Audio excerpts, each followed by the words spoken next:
we argue and it's about the dumbest things. They don't even matter. And yet, and so this thing that we both agree is insignificant leads to blowing up and feeling disconnected. The feelings of disconnected, boy, that is life is too short. Like how long do we want to be disconnected, right? You want it to be a week, right? We're not talking for a week. Like how about we bring it down? Maybe we feel disconnected for a half hour, and Yeah. then we do something to reconnect. Welcome to Whole by Design, the podcast exploring the human experience with compassion and curiosity. Together, we'll uncover powerful internal resources and tools to help you embrace clarity, joy, and your full potential because you are whole by design. Hi, everyone. My name is Dr. Julie Lopez, and I am your host today for Whole by Design. On this month's episode, we will be diving into relationships, all types of relationships with yourself, with other people, and of course, intimate relationships. Be sure to stay till the end, where you will hear our guest, Lee Collins, special tips on 3 things to jumpstart your morning. Because, of course, when you're at your best, it's a great building block for really enhancing your relationships. Today, I would like to welcome Lee, who is a relationship expert, and he comes to this profession through a lot of personal experiences and motivations around enhancing relationships.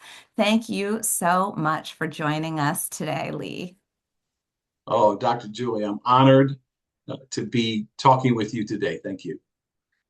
I would love to hear the story about how you got interested in doing work with relationships in the first place. I know you moved over, you're a licensed clinical professional counselor, but you had a really interesting career prior. Can you tell us a little bit about your interest in relationships?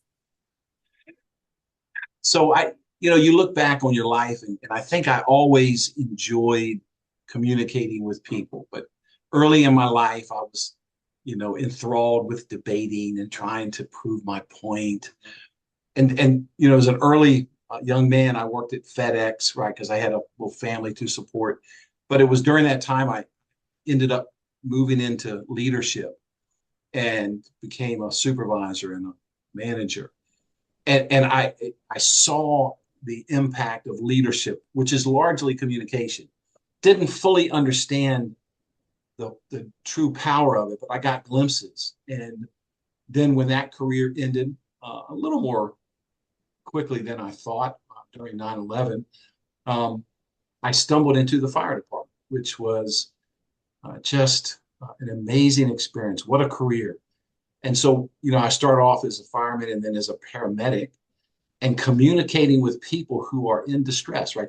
They typically call the fire department because they're having a bad day. And so communicating with people, here's what we're doing, here's where we're trying to go. And then I had the privilege of becoming a leader in the fire department and moving up the ranks. And if you want optimal performance, if you want, strong team results, communication is essential. And so Sure. you add on top of that, right, the pressure, right? I mean, Yes. things are happening, it's dynamic.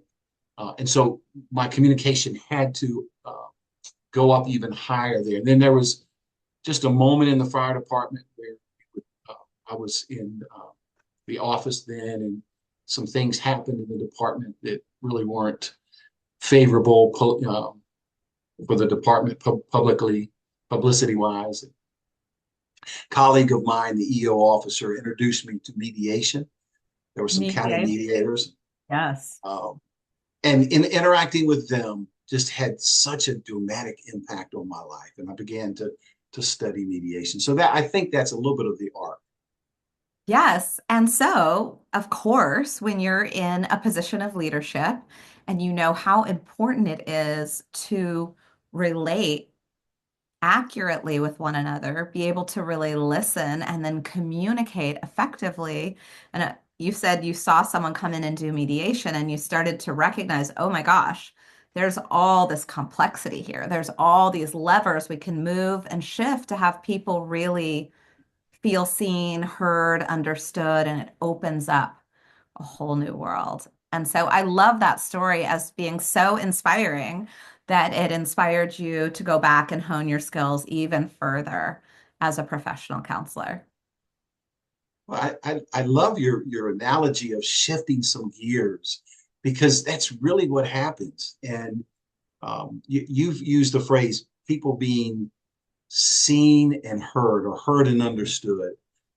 And when you're in the room with people and a person feels heard, you see it visually, but sometimes they'll use some language that goes, yes, that's how I was feeling. Yes. And I don't, most of us, and now this is a theory, Dr. Julie, I'm still working it out, but what I see is the reason people struggle to change or improve their communication style is because it traces back to our family of origin. It's almost like our DNA. So we grew up in a family. Ask a client, well, how was conflict handled in your family of origin, right? And often they'll share something that wasn't optimal or was dysfunctional, right? And so that is now their default. And Yes. so what are the skills that in the moment, in the heat of the moment, take a person to shift the gear to a place of, okay, I want the best opportunity for you to feel heard, right? I know what I'm feeling, but I want to impact the environment for you. So um, but when you gain those skills and when people gain them, it really is transformative. I love that. And I know you've said you're really passionate about watching and even getting the privilege of being able to be a guide or be a small portion of people's transformative journeys. And you talked about interpersonally, right? Their relationship with themselves or with you one on one, where the two of you are using your relationship as a vehicle for change, or helping people in a dyad or even in a group where relationship is really at the heart of the work. Can you tell me a little bit about your favorite types of transactions that happen within your work that really light you up? So and I still don't fully understand what I'm getting ready to share, but it's true. I enjoy watching and being a part of couples arguing. And here's, typically a person will say, well, when we were driving, you said this, and I can't believe you said it. And so their voice raises. And then the other person, their voice Yes, raises. I did not say that. And I didn't say that. No. And When as I get a if word in edgewise. No, I'm just kidding. you always, right? You never. How Yeah. come you never? And so when we're in the conflict, we don't see ourselves. But being an objective party, and so in so many arenas, right? In so many arenas, we have people who coach us, right? You're doing a workout. No, no, no. You're not. You're using your shoulders. You're only supposed to use your biceps. No, no, no. You did that dance move wrong. No, no, no. Your memo should have said this, and we accept it. But when we're in conflict, we act as if, oh my God, like, why, what can you add? But the truth is that I'm able to see when things change and when people do certain things.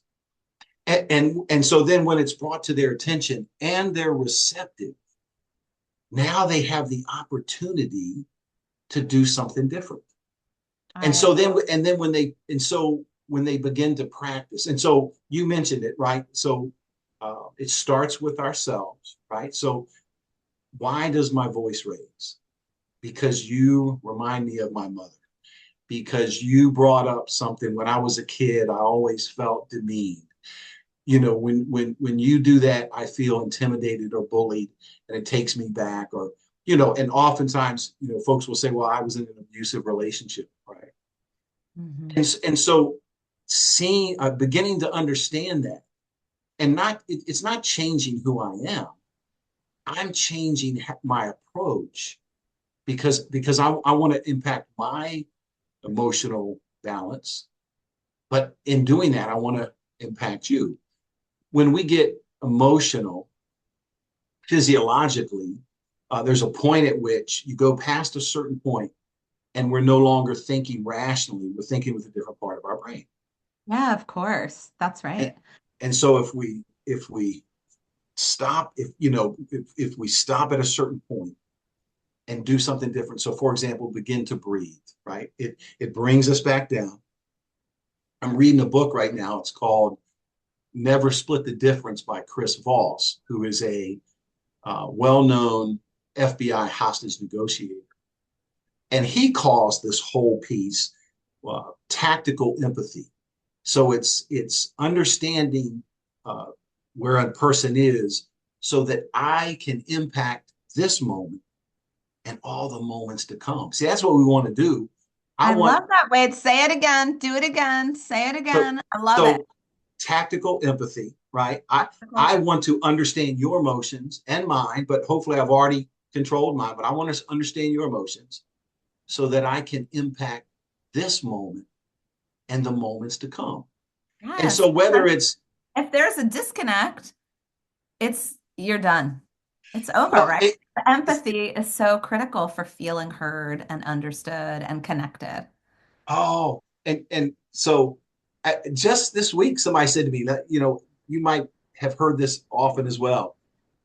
We argue, and it's about the dumbest things. They don't even matter, and so this thing that we both agree is insignificant leads to blowing up and feeling disconnected. The feelings of disconnected, boy, that is life is too short. Like how long do we want to be disconnected, right? You want it to be a week, right? We're not talking for a week. Like how about we bring it down? Maybe we feel disconnected for a half hour, and Yeah, then we do something to reconnect. right? I love that. Yes. And of course, I loved what you said about it being outside of consciousness. Like you're asking people, you're like, oh, wait, hold on. I'm just making it up. I see your shoulders raising. Your voice got higher. Like, what are these things that you might not even be tracking? Because what you can't see, it's very hard to change. And so that awareness piece is such a gift for you to bring to the table. I was thinking about the Johari window. I don't know if you're familiar with that. And I see you nodding your head, yes, but it's the power of the blind spot, the fact that I could see something that you can't see. And that's a gift if you're pulling it in intentionally with the intention of wanting to make things better. Well, I know your work is rooted in the subconscious Yes. and just the beauty of gaining traction in that area, but the beauty of the blind spot. So in the fire department, we would, particularly crews that were good, we would train, right? And so let's say you're deploying a hose line to the fourth floor, right? And the drill doesn't go well, right? Mm. Well, don't we want that to happen when there's no fire? Like you learned, oh, that I need to put it a little further back on my shoulder, or I need to lean forward on the steps, or we need to move a little closer together. And so normalizing those kinds of things because and then learning to welcome the blind spot. Somebody says, gosh, Lee, when you do this, it really throws me off. Man, thank you for sharing. If I can gain that perspective, when you wake up in the morning, so if my spouse says, when you wake up in the morning, you go to Dunkin' and get a cup of coffee, which is true, and you don't think about me.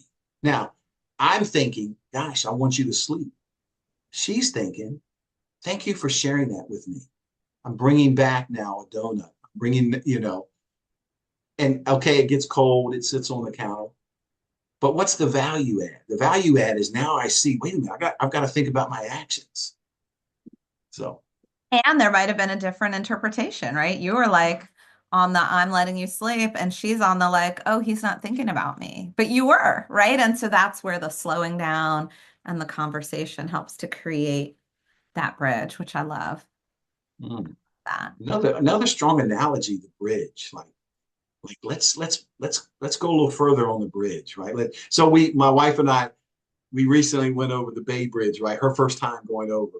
Oh, wow. And Okay. she was like, ah, ah, ah. And it's just this big, beautiful, majestic bridge, but it's not till you get like on the other side of the hump that you kind of feel like, oh, I'm okay, right? So Did you as a know couple, they have a service? Did you know they have a service to drive people over the Bay Bridge? say that again, Sorry, Julie. it's related, but because so many people actually get extremely anxious going over the Bay Bridge because it's so long, they have a service where you can hire someone to get in your car and drive you across so that because of that. I mean, you were like, but people get panic attacks or get anxious. Not everyone, but it is a big, big bridge. Man, that is so beautiful because one aspect of our work and one that I'm beginning to appreciate is this idea of exposure therapy, right? And so in order to get over certain things, right? Maybe it's PTSD or trauma, could be anxiety, right? Uh, but you've got to engage it. But when you engage it with someone who's like, all right, we're entering the bridge. I want you to visualize what we talked about, right? You're safe. I want you to breathe. So now it lessens that and you encounter it. I didn't know, I should have known that, but what a beautiful a I didn't service. know until this year, honestly. But again, Wow. it's that power of relationship, right? You're not in this by yourself. Like there's someone else that's in here with you, and that's a tangible kind of felt thing. But you were going to say about going over the bridge and your wife, and then you get to the other side and you start realizing, oh, I'm going to make it.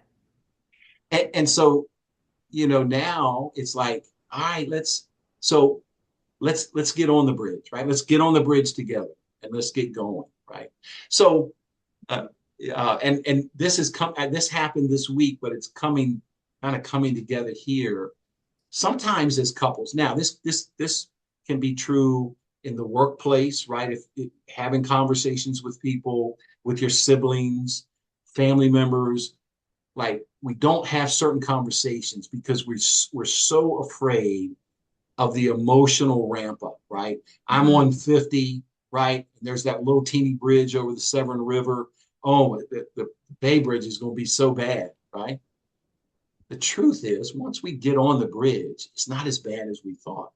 So learning how to, all right, we're going to have a conversation. We're going to have a conversation about our budget, right? So couples, I know you're going to blame me and I know you're going to blame, right? No, we're going to have a conversation. We're going to lower the blame. If we need to take a break, we're going to take a break, but we're going to get in this conversation, this conversation bridge together and get some help. If we need some help, let's get some help. I love that you just said the whole blaming thing because I heard you talk about earlier about these couple things that can really get in the way of connecting around relationship. And one was blaming, the other was criticizing. And then you mentioned stonewalling, but all tactics that people might do, even without intending to, that will kind of tank the connection in relationship. Um, that comes from the Gottmans, Yeah. who I hope I get to meet them one day. Their work is just Except there's stunning. four, right? The four horsemen. Is that what The, you're? the, the four horsemen. The fourth one is defensiveness, which I kind of think um, is kind of the link, the linchpin, so to speak. Um, but so sometimes when you're in an argument, your awareness is not as tuned as it should be. So a person outside of you can say, wait a minute, you got defensive there. What's that about? Where's that come from? You were criticizing instead of listening. So becoming aware of those things, why do I when my spouse asks me, you know, um, why did I stop on the way home and spend an hour, at the cigar lounge? Why is my first response, well, you hang out with your girlfriends, right? Or why are you asking me about that? The bills are paid, right? So why is my natural response defensiveness?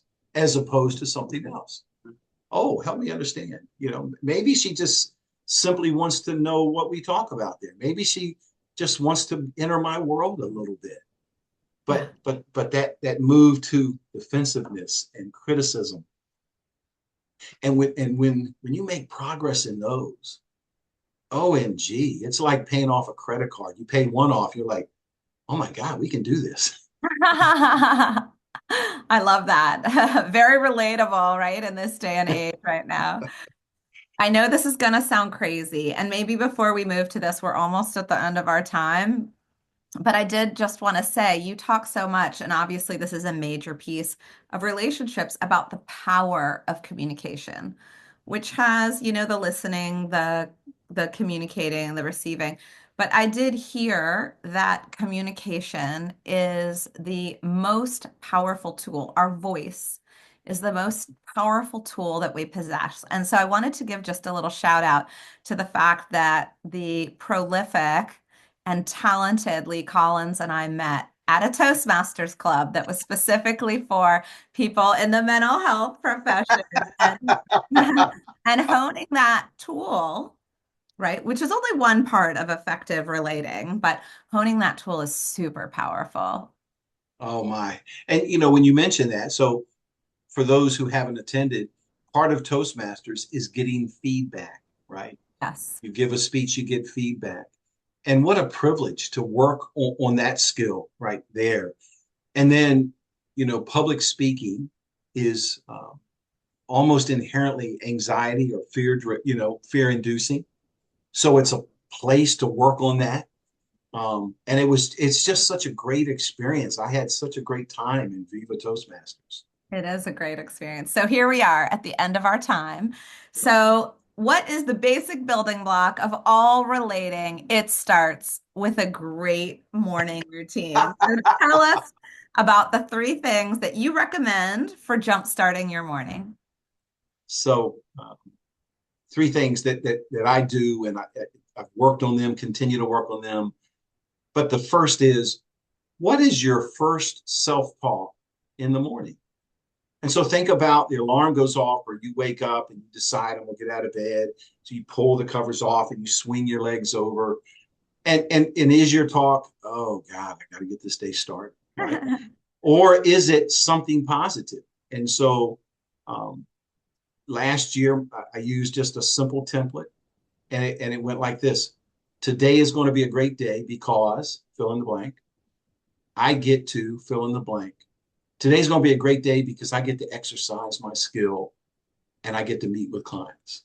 Um, and this week, it's today is going to be a great day because I have a beautiful heart and I get to grow. And so you can put whatever you want, but literally that thought. So then now I'm headed to the bathroom to brush my teeth, and and so now my mind is all right. Subconsciously doesn't eliminate other stuff, but subconsciously there's a seed. And then somewhere in my morning, and this is I just this is evidence based, is what is your gratitude practice? So for example, while you're At warming number up your car, two. that's number two. Okay, You've so got don't skip to number two yet, because I want to say today I was like, today is going to be a great day because I'm interviewing Lee Collins on the Whole by Design podcast. I'm not even kidding. I brought it up in the officers meeting this morning. I was like, Lee's going to be on the podcast. And everyone's like, we love Lee. He's so great. oh Okay. my thank you. But gratitude. There's so much research. Google it, do some research on the impact of gratitude and mindset and well-being. It's not, I'm grateful for today. It's you've got to develop some system, right? So you're brushing your teeth or you're making your coffee, you're in your car, and just simply say, I'm going to say three things I'm grateful for. I'm grateful that my car starts. I'm grateful that I have money in my pocket. I'm grateful that we have heat in our house. I'm grateful that I have a wife that's still with me. I'm grateful I have a job. I'm grateful that my bank account is not negative. And what is beautiful about that experiment is the harder things are for you, the more real it gets. I'm grateful I woke up today. I'm grateful I have a coat. I'm grateful I have shoes. Yeah. The Helen Keller is quoted as saying, "I was sad that I didn't have shoes until I met a man who didn't have any feet." Yeah. And so when we practice gratitude, it does something. And then the last is have some practice for affirmations. Affirmations are statements that are true, that I know to be true, irrespective of my feelings or my circumstances. I am powerful and I attract good people. I am creative and talented. I will reach my goal. And so I use an app for that. I think it's just called the I Am app, but there's so many. I But love it. those three practices, now that they're a part of my life, I cannot think. I mean, I had some tough days, but I didn't have any bad mornings, and I can't think of a day in 2025 where I didn't feel like, all right, something, we're going to make something happen today. So and I offer that, let's try it. Let's see what happens. And you may add, I hope people who watch, I hope they find some ways to take it up a notch and tell us so we can improve how to master or start our mornings. I love that so much. So it's the self-talk, right? First out of the gate, gratitude, and then affirmations. I love it, love it, love it. If you love Lee as much as I love Lee and want to work with him in any way related to relationship to self, relationship to others, intimate relationships, you can find him at growtherapy.com under the Maryland therapist. His name is Lee Collins. Thank you so much for joining me on this episode of Whole by Design. I hope it left you feeling inspired to toss out the labels, embrace new perspectives, and take one step closer to the joy and clarity that is waiting for you. As always, visit www.vivapartnership.com to access our free and low-cost resources that will empower you and your loved ones on health and healing. Let's spread the message, subscribe, review, or share this episode with someone who could benefit from a stigma-dropping approach to mental fitness today.